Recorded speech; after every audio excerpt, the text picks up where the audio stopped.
et une émission Oyo. Bonjour à tous, bonjour à tous. Je dis bonjour donc à tout le monde, à tous ceux qui nous suivent à partir de l'internet, donc des internautes. Vous qui nous suivez, je suis très ravi de savoir que vous êtes de plus en plus nombreux à nous suivre. En tout cas, Olive Lembe a fâché ma bé. Dans la zone où la expression na époque tout ça na vidéo, tout ça na vidéo na interview Oyo. Biso ba journaliste tout ça là qui na nazaki parmi ba journaliste tout ça là de poser ba question. Olive Lembe aza fâché na ndenge moka mukete. Aza fâché pour na comprimé oyo ya chloroquine oyo ye asalaki don na équipe de riposte ya maladie oyo oyo frappé biso boye biango. Ape comme au moins autant comme les alitudes na kati ya YouTube.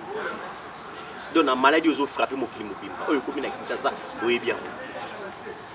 Oya kuluna o maladie ya kuluna oyo boye biango.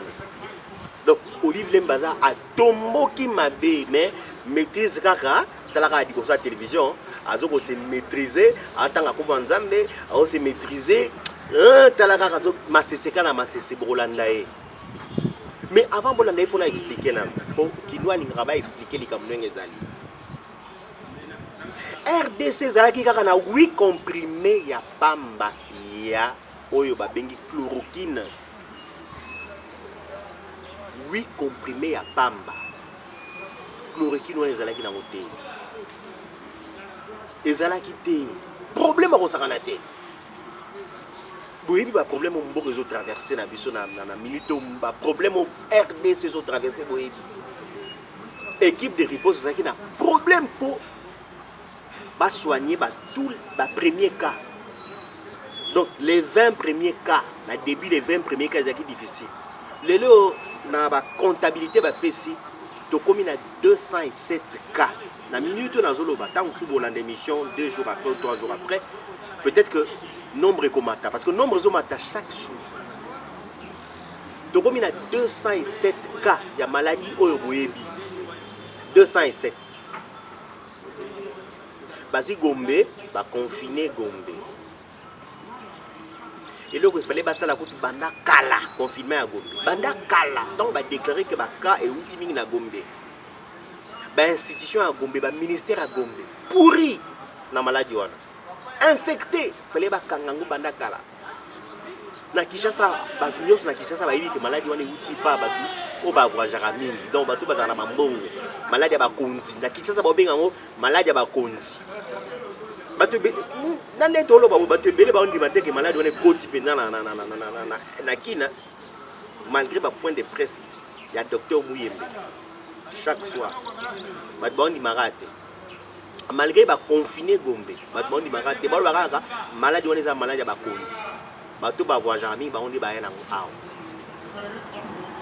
Kinshasa tozalaki kaka na 8 comprimés ya chloroquine pour na repesa na bateau bazaki ko manifester déjà ba signe ya maladie na bateau baza maladie et bon que seul médicament oyo ezoko lutter ko aider na maladie wana ezo frapper biso lelo na mokili mobimba ti na RDC ezali ka chloroquine tozoma ko du docteur Raoul oyo à Marseille tozolanda ye devenu très célèbre en Afrique ndenga zo soutenir chloroquine wana. Et dans les pays africains, ils ont aussi mal. Alors, tout ça, il y a 8 comprimés. Maman Olive Lembe, ce qui a selon quel moyen n'a un médecin privé, n'a maman Olive Lembe a sali tout accueilli à somber 400 cures de chloroquine. Une affaire de 1000 comprimés. 1000 comprimés. Donc 400 cures de chloroquine. Tant que nango a pessi docteur Mouyembe ne peut pas soigner déjà les cas. Déjà on avait déjà dépassé les 100 cas. Tant que déjà dans le moment on a couper ça la chloroquine. Pour que docteur Mouyembe a soigner les et tant que la chloroquine on est bakomi benga ba coup de fil na ba ministre na ba conseiller bakomi benga que ba pesa bango ba muma wana ba comprimé ba chloroquine docteur Mouyembe Azalaki assailli par des appels téléphoniques. Ba pesa bango ba mbuma ba chloroquine wana. Ba mbuma wana ba chloroquine ba komi ko pesa pe ba malade et puis ba résultat peso monana. Binomo Bolandi Vidier Chimanga a sali déclaration nene a lobby comment Aza soigné par la chloroquine et puis tout pessier bon rétablissement Vidier Chimanga. Tu es l'un des Congolais, biso ba to tolinga ba Congolais. Tolinga te ba oya biso te.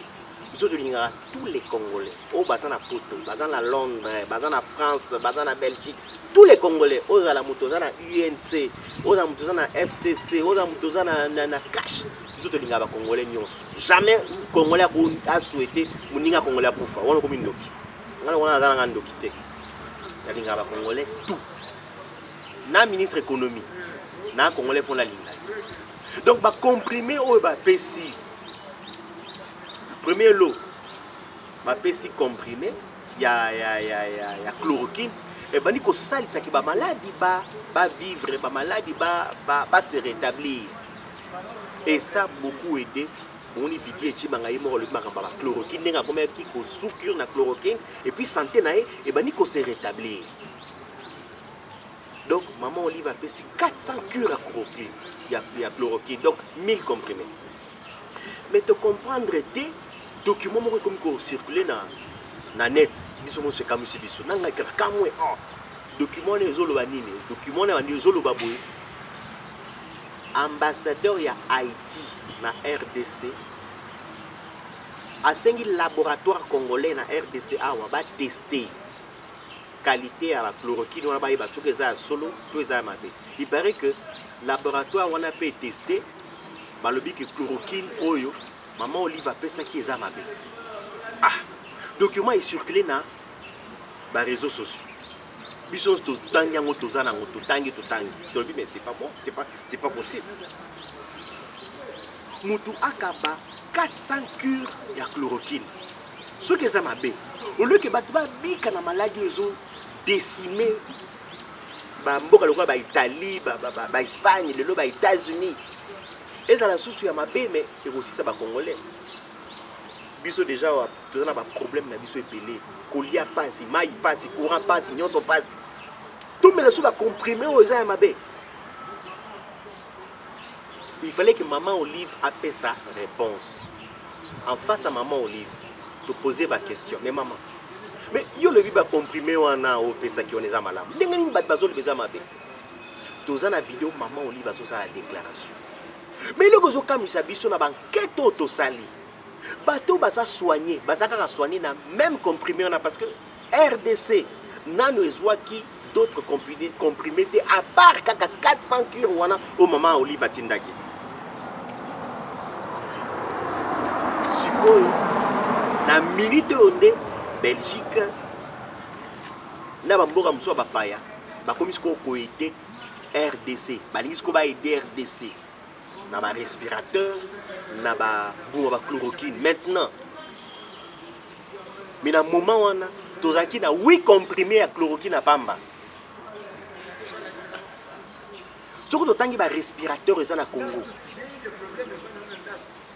Toko même pas na 100 respirateurs. Moins de 100 respirateurs.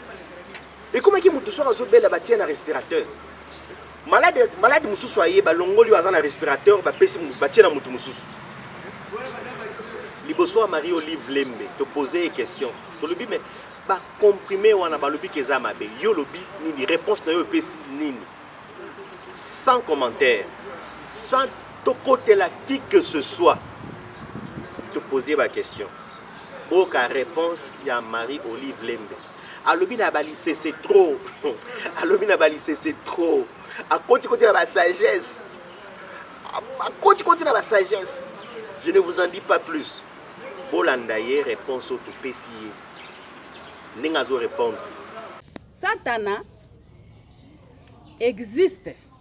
Azalipe yepe abundaka pour que na misala na ye yepe asala nini azwape batu. Vous êtes sans oublier que tango nzambe abengana ki Satana akendeki na ba ange mususu. Est-ce que na katikati na biso eza na batu oyo balingi ko se retrouver ba démons, donc les anges de Satan? Moi je ne crois pas. Moi je ne crois pas. Na ko se livrer ata mukete pe mukolo moko te na kati ya ba polémique ya pamba pamba. Na lobaki tout à l'heure, omoni nzete ya manga oyo ndenge ezali awa ezo bota, hein? Ba branche eza fleuri, n'est-ce pas? Mais tango manga ekobima pe eteli, mabanga ekobwaka mapona kokitisa ba manga wana na se. D'accord? Mais est-ce que moi mabanga wana ekoki kozala na force ya ko détruire nzete oyo? Pas du tout. Ekokweisa nzete te. Alors bandeko, to combattre coronavirus, ko combattre Maman Olive, eko changer nango eloko te. Et puis, ce qu'il faut savoir, c'est que chaque chose a son temps. Eloko na eloko ezalaka na tango na yango. Po na tango oyo, ngai nazo lancer des appels à toute personne de bonne volonté dans la foi, suivant l'exemple de Jésus-Christ. Partageons l'amour. Arrêtons de s'aimer la haine inutilement, ça nous appauvrit. Puisque rester derrière un ordinateur ou un téléphone ou peu importe quoi comme moyen technologique en train de fonder des histoires, en train de chercher à descendre Maman Olive qui, si ce n'est pas la volonté de Dieu, ne va pas mourir, et zo servir na coproduire eloko te. To sungande bandeko na biso, to prêter main forte les uns avec les autres na misala oyo tokoki kosala pona ke tozala par exemple na autonomie alimentaire na kati ya mboka na biso. Wana nde ba objectif oyo nga naza intéressé nango. Pe na kotika yango te. Na komisalelaka toujours ce qu'il faut faire pour bien sûr cette passion là que nous avons, mon époux et moi. Papa porte bonheur, Joseph Kabila Kabangi. Yes. Amen. Le partenaire valable et respectueux que nous avons. Il y a passion, il y a kosala bilanga, il y a koboko la bibwele, il y a koproduire ba besoin na biso, biso moko. Et puis, tous à la distraité bandeko, hein? Tous à la distraité. Boyebi ke coronavirus oyo eko risqué eleka na yango, mais totikala na problème ya makasi oyo ekozala problème économique par exemple, oyo ekozala problème ya biloko ya kolia. Focalisons-nous tous, travaillons tous, canalisons nos efforts dans la même direction pour que personne de nous ne périsse par quoi que ce soit, parce que moi je crois que Dieu le Père va exaucer nos différentes prières pour que nous ne connaissions pas tous les malheurs que le diable est en train de préparer contre nous. Amen. Qui se trouvera être la lutte contre la famine après les différents confinements qu'il y aura. Puisque ekoleka nango eza situation ekoleka. Ce qui te respecter ba condition nyonso oyo ba scientifique bazo lakisa biso comportement ya ko respecter par rapport ya pandémie oyo. Coronavirus ekoleka nango. Mais sikoyo, après ça, tokolia nini? Puisque toza dépendant jusque là. Pona nini te? Tozwa temps oyo, tozo perdre inutilement. Surtout na question oyo bozo poser nga maintes reprises, balobi. Eza na importance te. Il vaut mieux kotia temps wana na kati ya musala pour que tokufa na nzala te, parce que nous devons quand même nous montrer responsables. Une fois, je me souviens, mon époux avait posé une question en disant: est-ce que nous, que ce soit l'élite, que ce soit toutes les autres classes sociales, est-ce que tokanisaka l'après-mine ekozala nini? Lelo oyo ba misala nyonso etelemisi. Ba mine ezobima. Makambo ebele etelemi. Mais soki tozali na ba réserve ya ba grenier na kati ya mboka na biso moko, je pense que tokozala na inquiétude makasi na peu importe quel problème oyo ekoki kokomela biso na kati ya mboka na biso.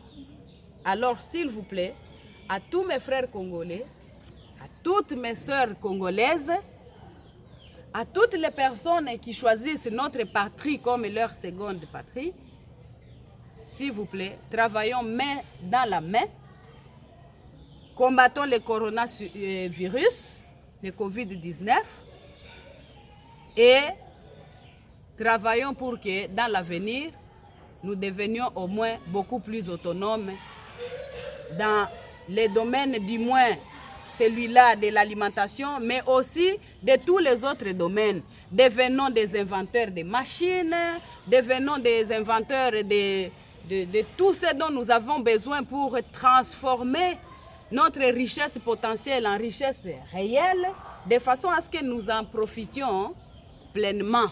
Sinon, toko continuer kaka boye et kozala malamu te, mboka kokende nango liboso te, nous allons reculer et je pense que ça ne va profiter à personne. Alors, vive les Congolais, puisque je sais qu'il y en a beaucoup plus du nombre qui s'impliquent dans la solution.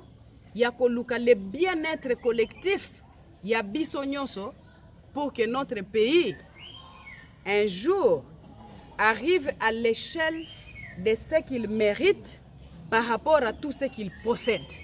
Je vous remercie. Merci. Voilà. Bon, tu as la réponse au Yapis. Tu poses une question claire. À Boya qui n'a pas répondre claire à côté, bah ma cessé.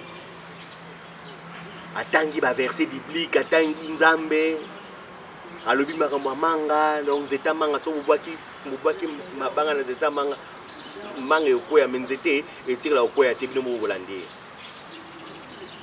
Mais la minute tozolo ba tozana 207 cas. Et zo senga 207 cas. Soit le 207 cas selon les spécialistes. Il faut qu'on multiplie bateau bazolanda ba scientifique ou bazoloba na télévision. Il faut multiplier le nombre de cas fois 30.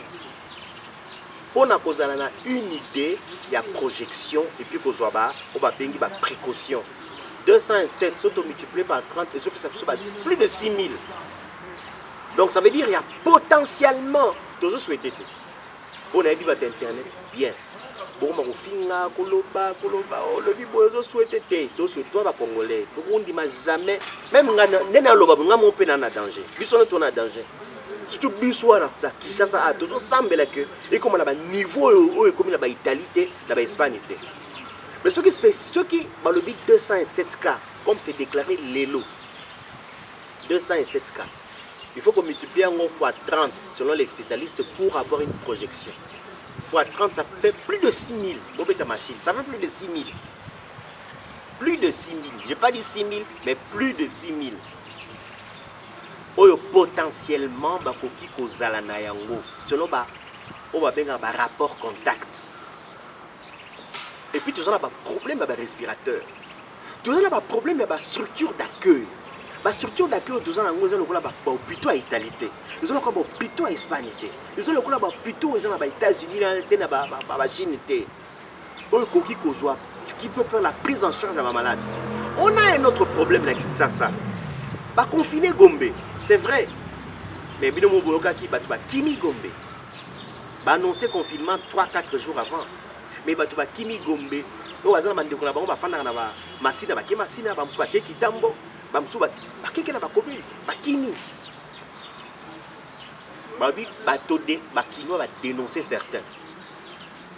Équipe de riposte et landi bango kuna bakangi bango basala bango ba dépistage ceux qui bazali atteint ba bandi ko landa sous ba personne contact to bazaki na bango na isika on ba kimaki lisusu passe na kacha passe problème la biso Allemagne ils ont dépisté 50 000 personnes 30 000 personnes en un jour. Mais biso tout ça la matériel au té ko permettre biso tout ça le dépistage. Il y a 5000 personnes en un jour. Capacité de dépistage en un jour est entre 100 et 150, selon les spécialistes. De dépistage par jour. Donc, si tu vas confiner à Gombe, il fallait que ça le dépistage rapide. Ils ont fait des résultats rapides. Mais ils ont un dépistage pour résoudre très lentement.